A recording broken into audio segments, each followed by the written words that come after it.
Welcome to the Wealthy Speaker Podcast. This is the podcast dedicated to people who want to speak more as a way to build their income and grow their business.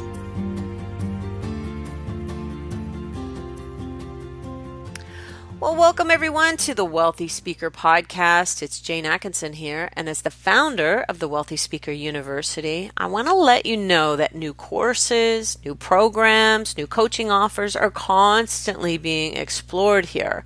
If there's something that you've thought would be helpful for growing your business, drop me a line. We're really open to hearing new ideas, and this is how I would really love to see this, and this is a topic that I could really use, as well as the podcast.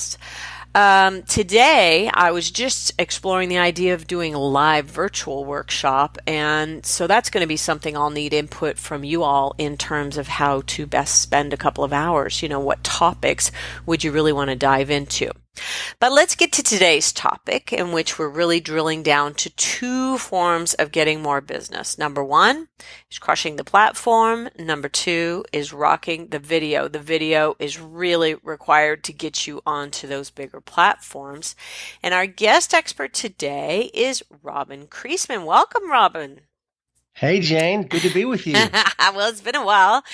Two old friends catching up here. We haven't talked for a while, and you've been up to some stuff. So I'm going to read your general intro for speaking, and then we're going to fill in the blanks. Okay, so here we go. Robin Creasman is an award-winning television producer, motivational speaker, musician, and entertainment industry expert known as the rock star speaker and performance coach. He teaches success strategies from the world of entertainment on how to rock your performance, whether you're on stage, in the boardroom, or on a sales call, so you can book more business, wow your audience, and grow your influence. Robin, fill in the blanks. What else do we need to know about you? And I want, you have a really, really rich and cool background. So please, I'm giving you permission to name drop all you like and tell us, fill in the blanks here. Well, Jane, you and I are buddies. We've known each other for a long time and worked together for a long time. And much of my career has been in the music and television industry. I didn't come into the speaking business till about 2001, and I was solidly active about 10 years. But prior to that, most of my career has been in the music and television business. Started out as a recording artist for USA Records and toured for about 6 years. Went on Star Search back in the day. And Sawyer Brown, the first year that was on, beat us out for the $100,000 grand prize.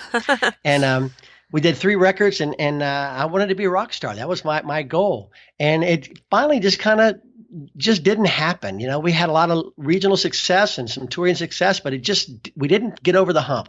And so I got involved with television. One of my longtime best friends and mentors, guy a few years older than I, brought me into television to help him on a travel series back in the day for TNN, the Nashville network. And my wife was a flight attendant, and I could fly for free, so I got the job. Wow. And he taught me everything there was to know about television. I started out as an associate, kind of a gopher guy, and basically scouted locations and started writing episodes for this travel show, and then ended up producing it and directing it for 7 years.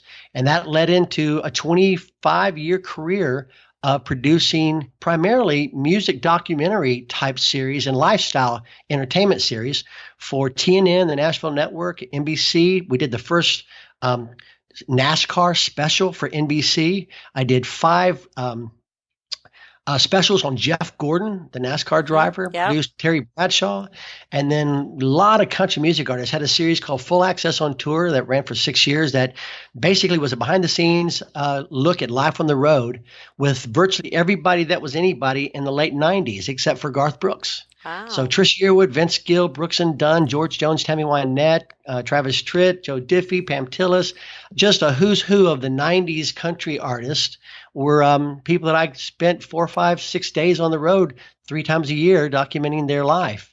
And it was just an absolute blast. And that led into a lot of other productions and series. I have about over 100 hours worth of broadcast television that I have produced and directed over my years. And it was just fantastic. And then in 2001, TNN was sold. That was kind of our bread and butter. And I went out on my own. And my second client was the International Speakers Bureau. Hmm. That's where I first met you. And I Mhm. was introduced to the world of speaking. They wanted someone to come in and help produce some events and work with some speakers who were experts, but maybe needed a little help in their presentation skills, and then produce videos. And lo and behold, I got absorbed with producing and working with keynote speakers, rock stars in their world, Hall of Fame speakers, experts, best-selling authors.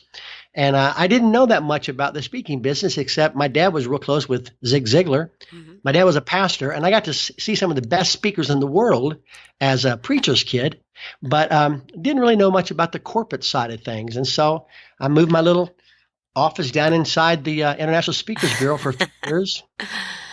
We We were were down the hall from we each were other. almost cubicle mates. We were down the Yeah. hall from each other, but and you did that for quite a while. But then you took a little detour for a few years, and now you're coming back as a performance coach.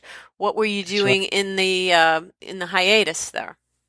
Well, toward the end of my time with working with speakers, I started speaking myself, and I actually spent about 2.5, 3 years as a keynoter, Hmm. and I spoke at a lot of chapters across NSA, and actually got to speak on the main stage in 2008 when we had the NSA Rocks convention. That was awesome. Yes. But then I got called back into television, and so my last series was a series called Troubadour, Texas. It was a 22 episode, 1 hour documentary on the upcoming singer songwriters on their journey to success. It was kind of a very authentic, what's alternative American Idol, if you will. You had to be full Right. time artist, and we were helping them.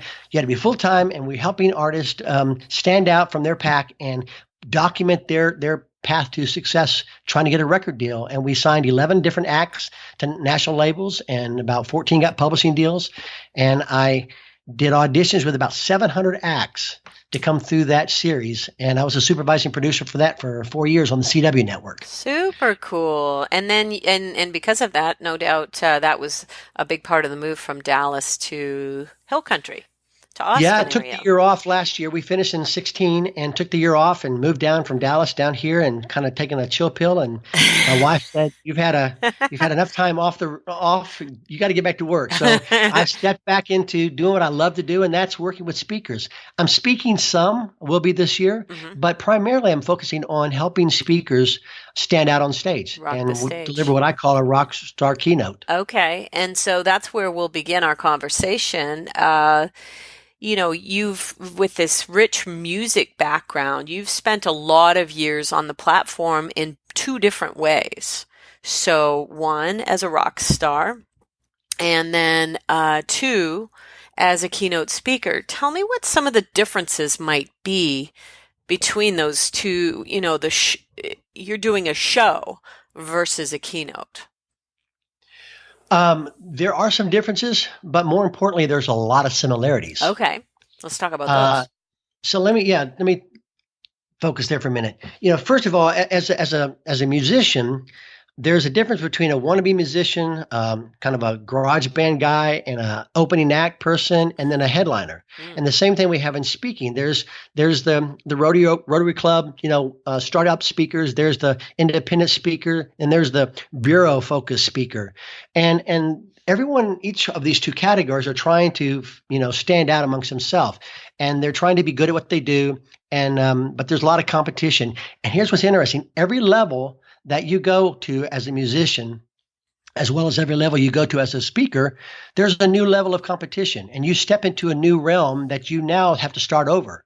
And so a lot of us get excited about the success we're having, and that excitement and that success holds us back from the next level. Mm. And I remember when we first got our record deal, we were already real popular in our regional area. We got our first record deal. We thought we had it made. Yeah. But now we are now no longer competing with the regional acts, but with, during our day, was Loverboy and Rick Springfield and Brian Adams, Small fish, big Night ponds. Ranger. Yeah. Yeah. And so our competition was now, our game had to be up big time. And we actually toured with some, I mean, if you listen to the news, was a big thing for us, the Pointer Sisters. We toured with them, and seeing different levels of what they were doing and what we had been doing regionally was an eye opener.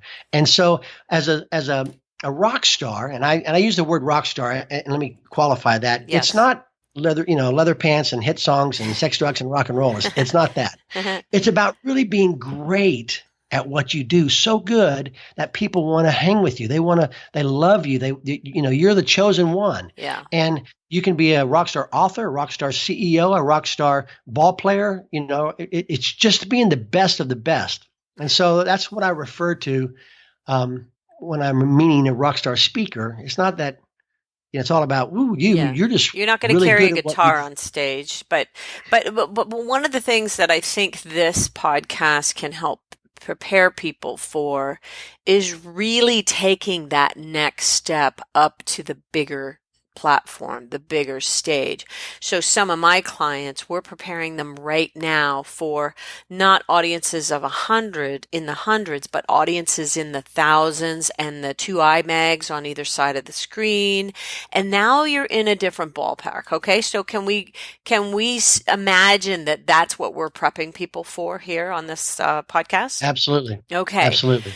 So what's different for them when they walk onto that stage? What do they have to bring that they might not have to bring at, a smaller workshop setting or a few hundred people in the keynote? I think a lot of it is mindset. Hmm. First, there are a lot of really good musicians, if you will, that have a dream of being a rock star, but don't have what it takes to really go the extra mile in pursuing their dream. Hmm. Some people have goals and some have dreams. And I think most rock stars that I know have committed to reaching their dreams by becoming great at what they do, never taking no for an answer, believing in the power, there's a will, there's a way, that kind of thing. Well, same thing with the speaker. You've got to think differently. You've got to think like a rock star. You've got to prepare like a rock star, promote like a rock star, perform like a rock star. So what do I mean by that? Probably the simplest answer, Jane, is that think about being a producer when you're crafting your keynote. A lot of us just go out and do a standard, talk, Hmm. and I don't want to say wing it necessarily at that level. I think if you're, playing on those bigger stages, you're not really winging it anymore. Hmm. But have you really refined and refocused and made it your absolute very, very best? And one thing I know about rock stars and of any industry, those that are the best of the best, they have coaches. They Yeah. work with people like you. They have mentors. They have people that help them hone their craft. And as a television producer, much of my career and a music producer has been about having that 30,000-foot view, overseeing everything, because I'm responsible from the beginning to the end, the overall concept of the show.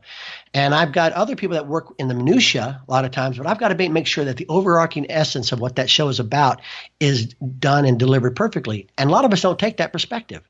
We're so down in the trenches that we're not seeing the bigger picture. We're not producing what we do.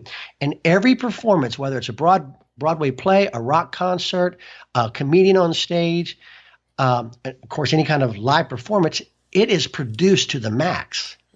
There's a stage director, there's lighting directors, there's acting coaches, there's makeup artists. There's every part of that has been written and scripted and perfected, rehearsed to the point where it's perfected. And I think that's probably the biggest thing that I see that's missing in this industry versus the entertainment industry is the performance perspective. I like that. Okay, so if we were to break it down into different elements, and really, there are specialists out there on all of these. I really think about it like a craft. You're crafting a presentation, but there's all these different elements about it. There's humor, making sure that you're adding humor and peppering it throughout and having a good making sure that you're not going too long before you make people laugh again. There's flow, the structure of the presentation and the points that people are covering. A lot of people try to do too much, which I think we should probably talk about. There's story, there's voice, there's body, all of that. And I think what you're saying as a producer of all of that, you need to narrow down on each of those topics, right? And make sure that you're doing all of these things to the best of your ability. That's exactly right. In a television show, it's a 60-minute program. You've got really 45 to 47 minutes of programming time. The Mm-hmm. other parts are commercials. And so usually you're looking at 6 to 7 segments inside that episode. Very similar to a keynote. You've got an open and close, which are the most important of anything. You've got to begin big and end even bigger. Mm. And then you've got your individual segments. And the worry that producers go through and sponsors go through on television is capturing an audience's attention.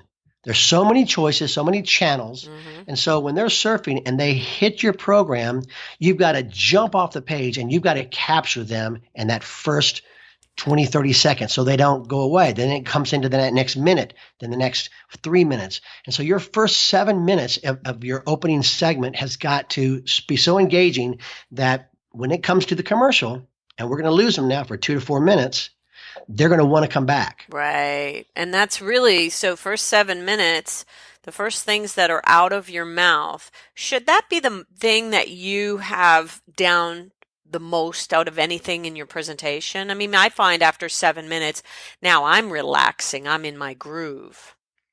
Absolutely. I believe in, that it's going to be a bad word for a lot of people, but you memorize Mm-hmm. your opening and your close. Mm-hmm.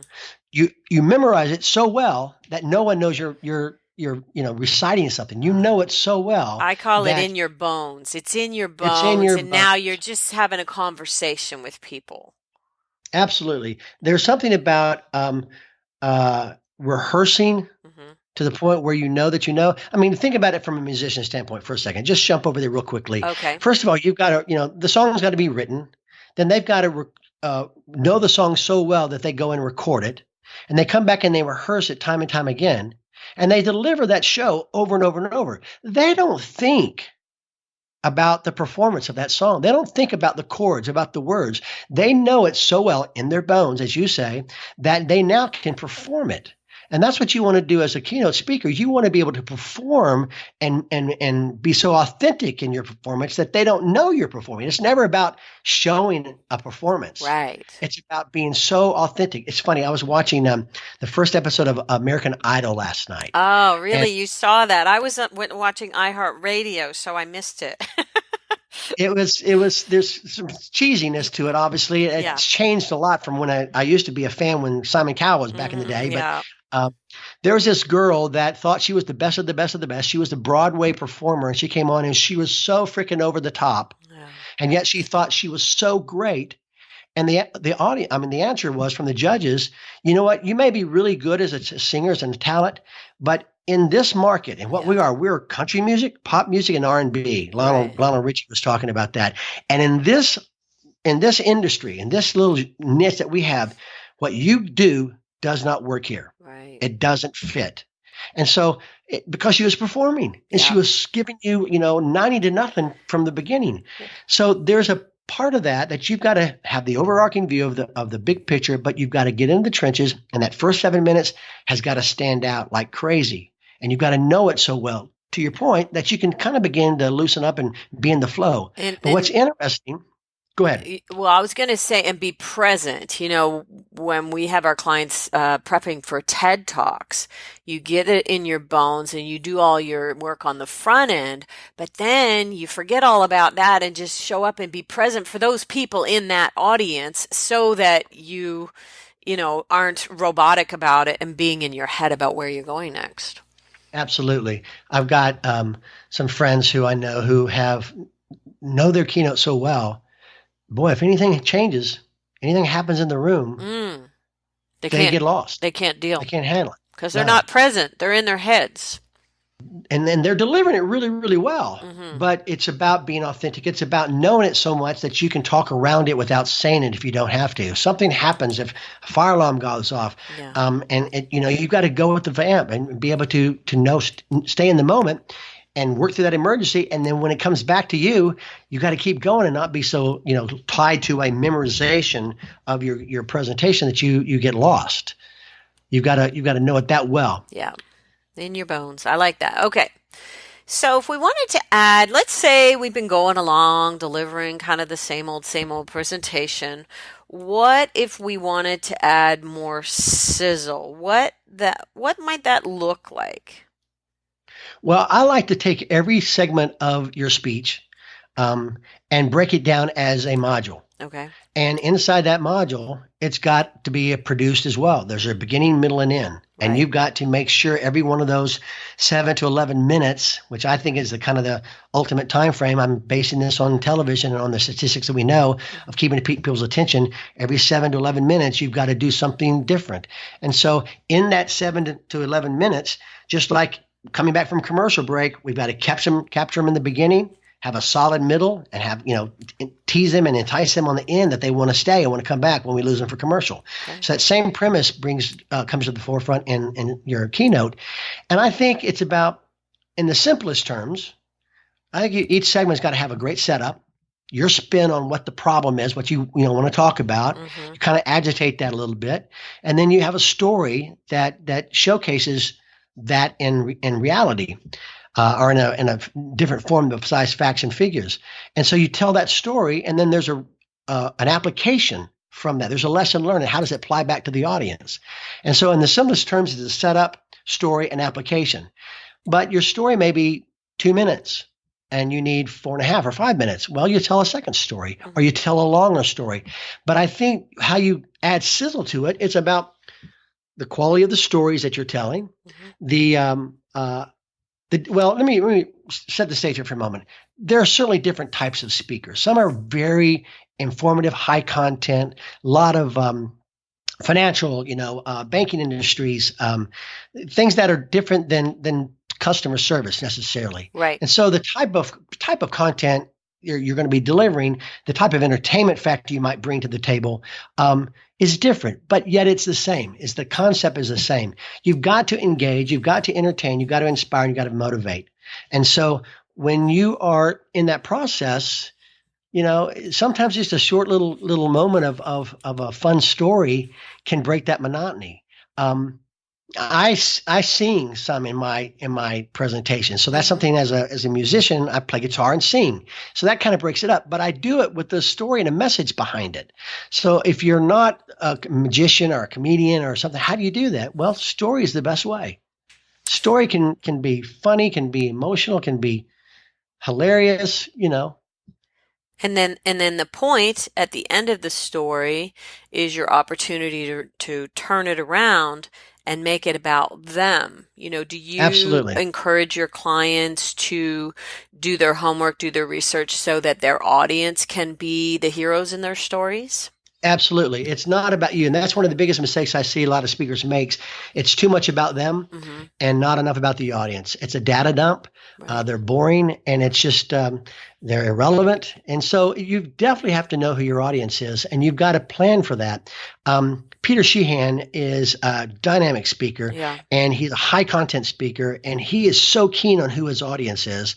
I saw a video not long ago where he was doing a big conference, but there were 4 different industries represented there, and they're all over the map. And yet he opened up and he's talked to each one of those industries, made a point that he knew who they were, what they were about, what they were looking for, but it was different than this other audience, and which was different than this group, or which was different than this group. Wow. But the overarching center that related to all of them was this. Came back. And so, oh, that's so good. I would like to. I want to put a great. link to that video in the show notes. Is it readily available on YouTube? It's on YouTube. I forgot. It's a. We'll find it. Yeah. We'll find it and we'll put it out It's a 48-minute keynote. Okay, thank you for that, because Peter's a great one to learn from. So, wow, I like that a lot. And the customization. Okay, so let's talk in terms of customization. What do you think we have in the can, and how much do you think, what percentage do we customize each and every time we go out? 80-20, 70-30? What is your thoughts on that? Well, you know me, I'm a big believer of the flagship signature keynote. I'm a, every act that you've ever seen on tour is doing the same show every night. Right. They rehearsed it, they prepared it. Right. Yet they're in a different city. They have different, vamp here and there, and then they make them feel special. I don't think we can be that tight, but I do believe 80-20.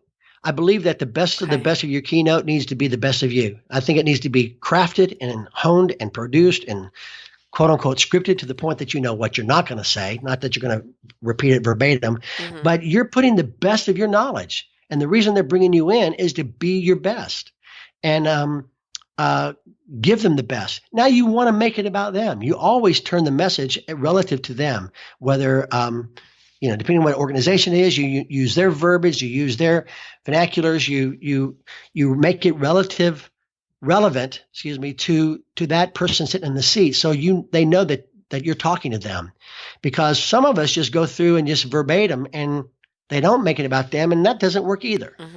So, but I don't want you, in my opinion, I don't want you writing a new speech for every client. Right. That's not the best of you. Right. And when you write it out, it gives you the ability to craft those pieces. And then each time you take your 80% and you customize your 20% and get that particular audience included and feeling like you really know and understand them, like Peter Sheehan did. What do you think is the first thing out of your mouth? A lot of people talk about beginning just help me dive into the story, paint me a picture. Do you believe in starting with story right out of the chute? It certainly can be. I love that. You can set the tone a little bit.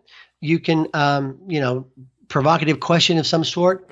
When I was keynoting a while and I was going out as the rockstar speaker, people were booking me to be the opening keynote and bring fun and entertainment to it. I brought my guitar and stuff, and it was all about how you could be a rock star in your world.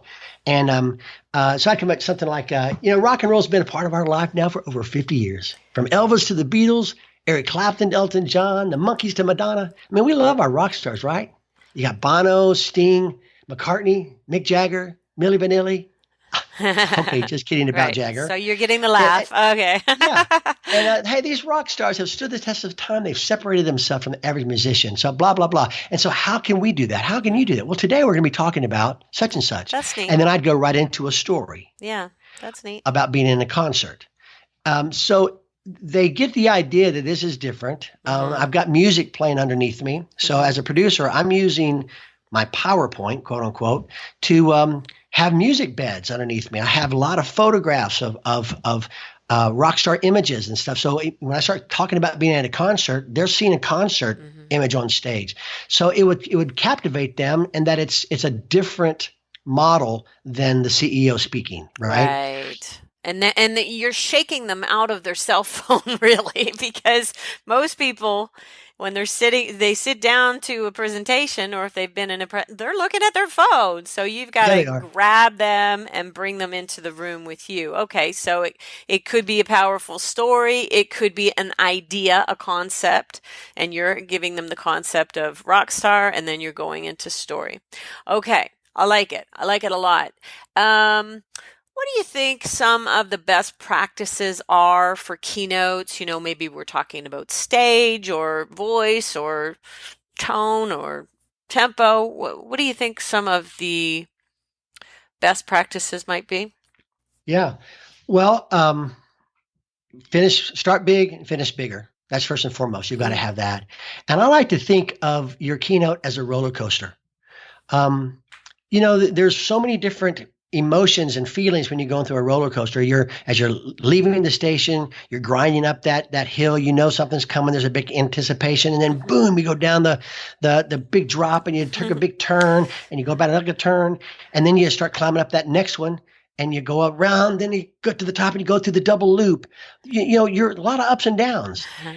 So I like that analogy to keep them on their toes, because so many times we're either boring throughout, or we're high energy throughout, and all that begins to get tiresome.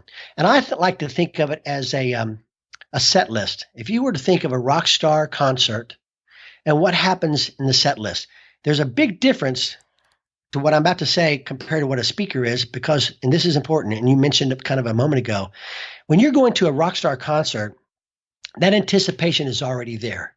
You're excited. You've laid down hard money for that ticket, and you've gotten your date together, and you're going out, and you've got your friends, and you are excited about that concert because you're a fan of that artist. When they come to see us speak, most of the times people don't know who we are or Mm-hmm. anything about us. We're the guy that's Right. going to be taking 60 We're not minutes at their conference. pre-sold. We're not pre-sold, are we? Not at all. Yeah, And yeah, they have yeah. no Okay. expectation about who we are. And Hmm. so they're sitting there waiting, going, all right, you better be good. Yeah. Show me good. Let me see Yeah. what you got. Yeah. And so I think, if you look at a rock star concert and you break that down in your head, and let's just say there's 10 songs there, there's usually about 18 to 22, but let's say there's 10 songs. Mm-hmm. Um, the way they pace out your set list is very, very strategic. Right. The rule is always to start with your second best song and end with your best. Ah. And then they categorize songs on a how fast or slow. If it's a slow song, a mid-tempo song, or an up-tempo. Right. And then one's a sing-along or one's a jam song. They pepper their hits through some of that. And so there's very strategic how they're laying that out. And they're usually 3 to 5 minutes long. The jam songs are 5 to 6 minutes. But the hits are usually, 3.5 to 4.5 minute songs. And so they add these in back to back, those that work well together in the same tempo, maybe in the same keys, and then they talk, have a break where they talk, how's everybody doing here in Mm-hmm. Seattle, and Right. maybe tell a little story. There's a peppering of that throughout the concert, but they are building up from the very beginning to the middle section, and then a lot of times they come in and do an acoustic section, right? Right. Right. And it goes unplugged. They maybe come out into the audience a little bit. Now it's more of an intimate time. And then they start bringing that back up again at the end and to leave you on a high. And then applause, applause, applause. But guess what? There's There's an an encore. encore.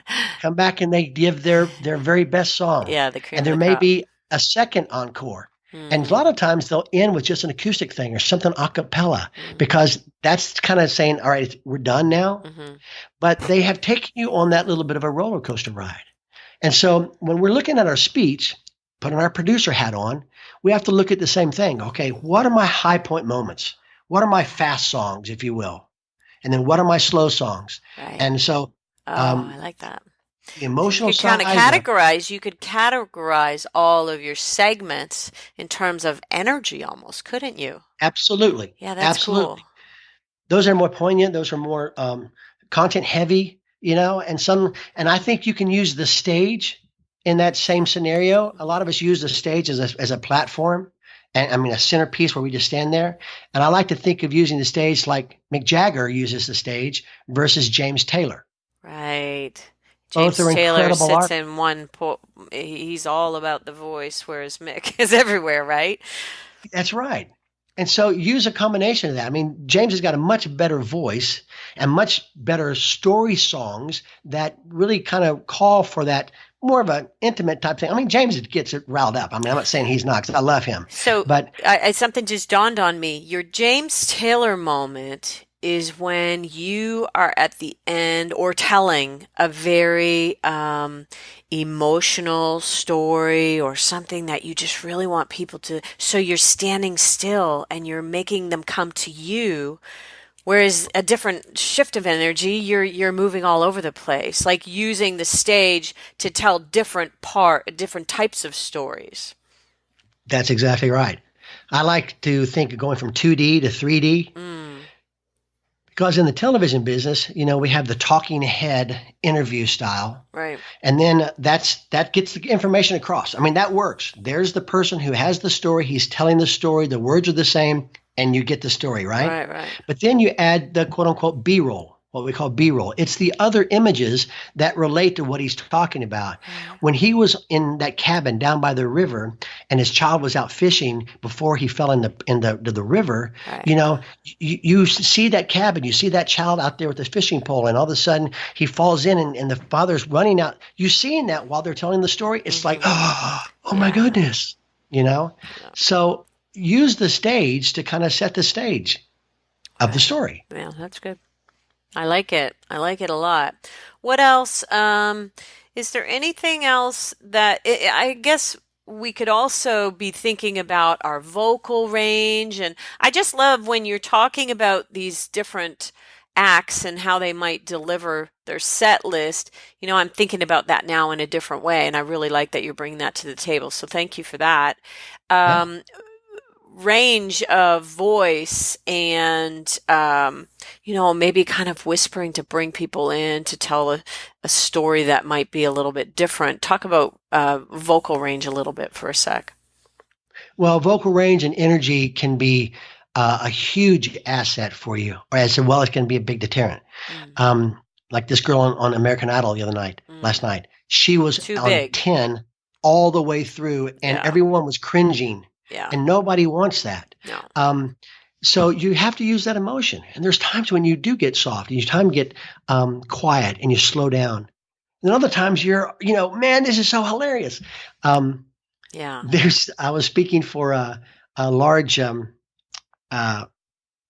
network marketing company. They do home shows in Nashville, and I've been talking about what it's like to be a rock star in your industry and so forth. I said, and it just came to me, and I've used it since then. But it came to me wouldn't it be so cool if when you were coming around into the neighborhood and you're about to do your home show, that they knew that you were so awesome, that you were reached out to others, you made it about them, you put others first, and you're a rock star in your world, that there was a big group of people out in the front yard and go, oh my gosh, she's here. And I started jumping up and down the stage, across the stage. Place erupted. Yeah, It just kind of came to me, but that was over the top. That was an over the top moment. And yet it worked so well. Had I stayed at that level, oh my gosh, it would be, they'd kick me off stage. Yeah. Because, and we need a break too, as the audience. We can't take a 10 all the way through. You're exhausting us likely if it goes on for too long. We need to be calm too, and we need to not be taking in. Wouldn't you say that many people, and myself included, try to give too much? Oh, yeah. Oh, I'm bad about that too. Data dumps are one of the worst things you can do as a speaker. Yeah. And here's the thing. A keynote is not supposed to be a workshop. A keynote is supposed to be an entertainment-focused educational experience. You want to give education. You want to make sure they're getting content from you. But if it's not done in an entertaining way, it's not going to happen. So less is more. Absolutely less is more. And I've failed on this myself. I was using the Rockstar acronym early on, and I think the message just was very, very good. And they were short pieces, but it was too much. 8 points. So 3-4 points max is really what you want to deal with. But there needs to be one focus, one overarching theme, one common thread that holds it all together. Yeah, all the way through. If you can't summarize your keynote in one sentence, one focused message, then it's too much. Yeah. And I was covering too much back then. Okay. So focus on one overarching idea with basic 3 points. Yeah. And we joke in this industry about, used to be Lou Heckler, 3 points in a poem. Yeah, sure. That's just a joke. But yeah, I think that 3 points is really solid, and it's nice to have one thing. I have always said that if somebody walks out of the room having just seen you speak, and somebody who missed it says, oh, what did they tell you? You should be able to say, well, this was the one thing. This was what it all came back to, was this one thing. He told us how to be a rock star at anything that we do in life, and then he drilled it down to this, and this. Cool. I think the one thing message permeates your whole brand as well. Your website, your brand, your personal brand, what you're known for. I think we get so diluted that they can't. Yeah. We want someone else to be able to tell people about what we do succinctly. They could repeat it and tell someone else versus us being the only one that can tell us what we do. Yeah. That comes all the way back to picking a lane, which is absolutely Wealthy Speaker 101. Okay. So let's talk just for about 5 minutes about video, because in order to get the gig, we need to be able to show, and I know you just have this really rich background, so I didn't want to leave. I know video doesn't really fit into what we're talking about, but it does in order to get you the gig. So, absolutely. What mistakes do you see people making in their demo reels? Well, I think speaker videos have changed since I've been gone over the last 5 years or so. All right. I produced over 100 different keynote speakers demo videos, and which opened a world of learning for me to be a speaker coach and helping them in their presentation. Right. But it used to be that videos were 12 to 15 minutes long. Right. That's gone. I was always a proponent and a did this in all my videos. The first 2 minutes have to rock. Right. First 30 seconds have to jump off the page, and the first 2 or 3 minutes, if they stopped there, they got enough. They don't have to watch anymore, and that's still the case. But I think 3 to 5 minutes is kind of for a beginning to a midline speaker. That's all you need. Now I'll say the bigger speakers, that's probably all they need too. But they're still are 7 to 9 minutes is where they're landing. And at least the speaker videos that I've been looking at and researching and my understanding of trying to understand where things are, the guys that are the rock stars, they're in that 7 to 9 minutes. But I get it in 2 or 3. I don't really need to know much more than that. It's icing on the cake, the second 7 minutes, or the 7 minutes. That's exactly right. I have heard, and having worked in a bureau, of course, for many, many years, I know that clients can run through videos with, so say you're a bureau and you're presenting 4 speakers to the client, 2 minutes. Yep, thanks, on to the next 2 minutes. Yep, thanks, on to the next 2 minutes. And you're thinking, oh, these guys aren't flying. Nobody's going to, they're not going to buy anything. They're only looking at 2 minutes, and they come back and say, yeah, I'll take number 2. They only need 2 minutes. People who are high D decision makers, they're just going to blow through, and 2 minutes is enough for them to make their choice. But that's exactly right. The 7 minutes after that, for somebody who's getting 25, 30K, they're making sure.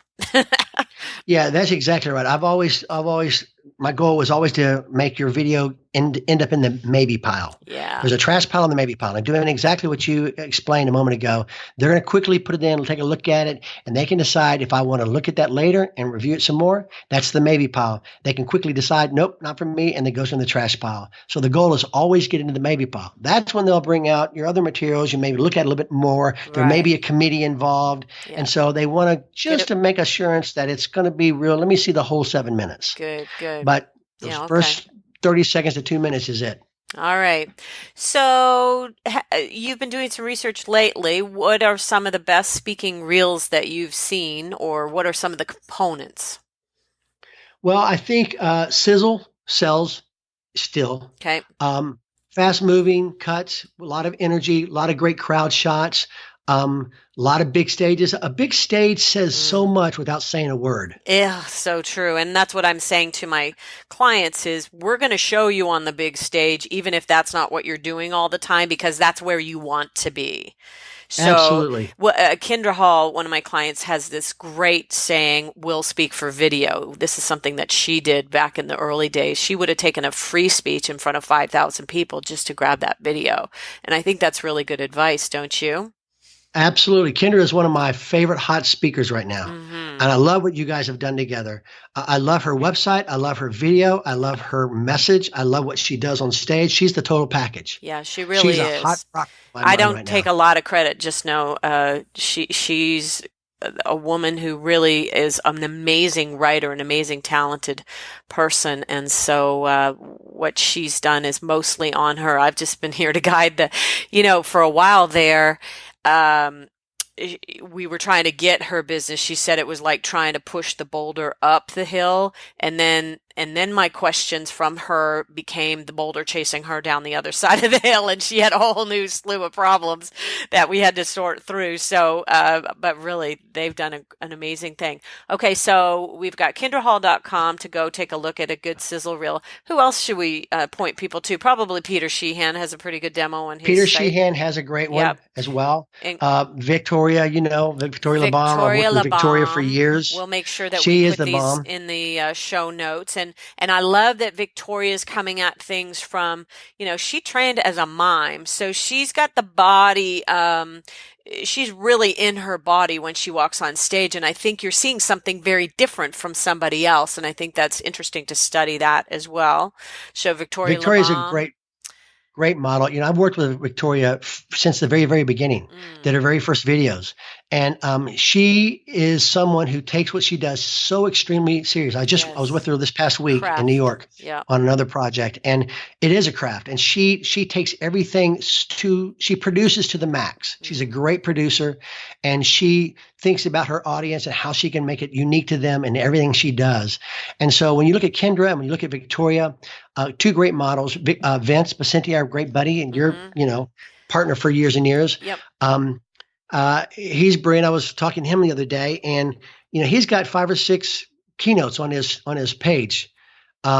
And I started saying, Vince, what are you doing with all these different keynotes? Go, I know, I need to refocus that. I said, what is everybody booking you for? Well, the Olympic story. Yeah. I said, well, then that's you. Don't get off Yeah. tangent anymore. And he goes, yeah, I know.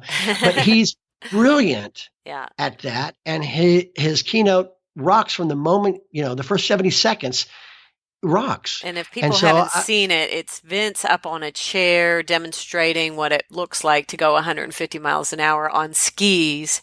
That's what he was in the sport of speed skiing, and it's just something that really. And what's funny about that, Robin, is might have changed when you came into our lives, is that we were so afraid to show that in the early days. We were afraid that that was going to scare clients away. When as soon as we put it up at the front, everything changed. And one other thing that we had to add to it because we weren't showing it in the demo reel was the heart. He didn't have on the reel. He didn't have any moments that kind of pulled at the heartstrings, and so we just got him shot talking to the camera about what it meant for him and his dad, for him to yeah, I have did that video. provided. Yeah, you remember, uh, I know. his dad had been in the. He had provided his dad with the best moments of his life, and then his dad actually unfortunately passed away a few months later. And so, even though he didn't win at the Olympics, the question became, "Did I win?" You tell me. And Absolutely. that really added something. And that was the corner. I mean, that was a massive, massive flashpoint in Vince's career was getting the video together to that degree. That made the difference between getting 10,000, struggling to get $10,000 and moving up to 15. I remember cutting those videos.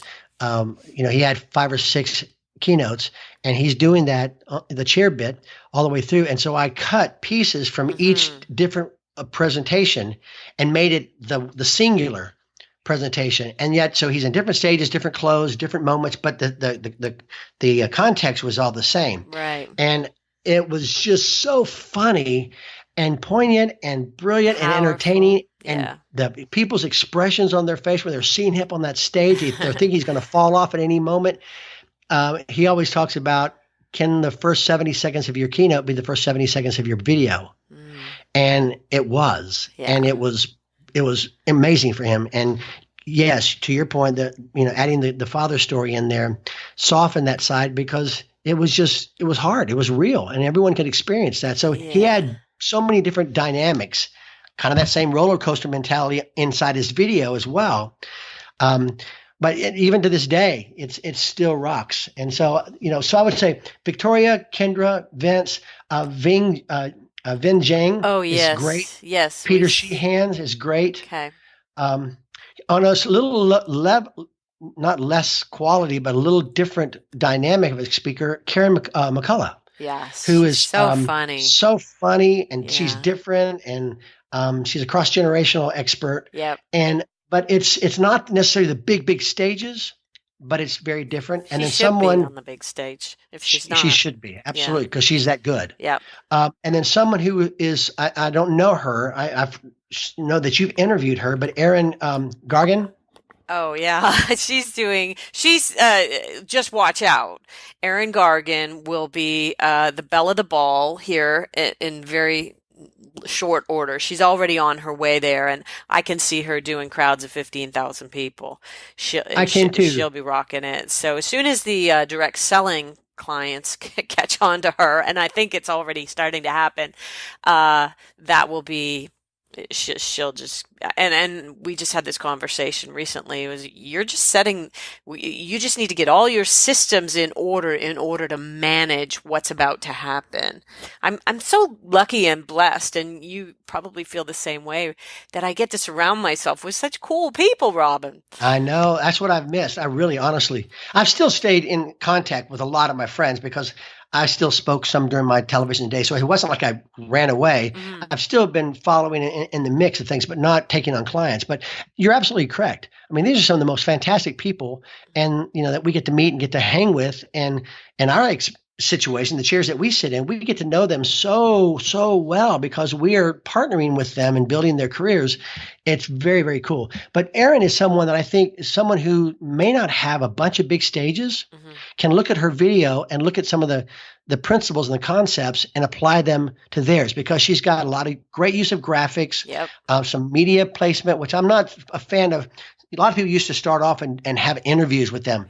If someone can just see you in an interview or on Hmm. a television show, that's all you need. You don't want to, planners want to see you on stage, Right. but through great graphics and great testimonials and just imagery, she was able to do that, use that in her video, makes it look a lot bigger than what it might have been had she not. So Mm. use some of those techniques. And let's circle back to something important that you just said. People do want to see you speaking. They don't want a lot of bells and whistles. Just get yourself speaking. And even if you only have 2 minutes of raw footage of you on the stage on your homepage, that may be enough for now, don't you think? I do. And, Sally Hogshead, who's a brilliant, Mm-hmm. big time speaker, her page is basically filled with a lot of 1 or 2 minute clips, Mm. excerpts from her keynotes from different places, and that she just pulls those out. So she's got her header on her speaking page is just a silent, no audio of imagery of her on big stages, which Right. says again with It a it lot without saying it. speaks volumes. Oh, that's such a good point. Well, we have given everyone probably about 10 links to sites to go and look at and to watch the videos. And I want to tell you this. My theme this year is focused hustle. That is a focused hustle move.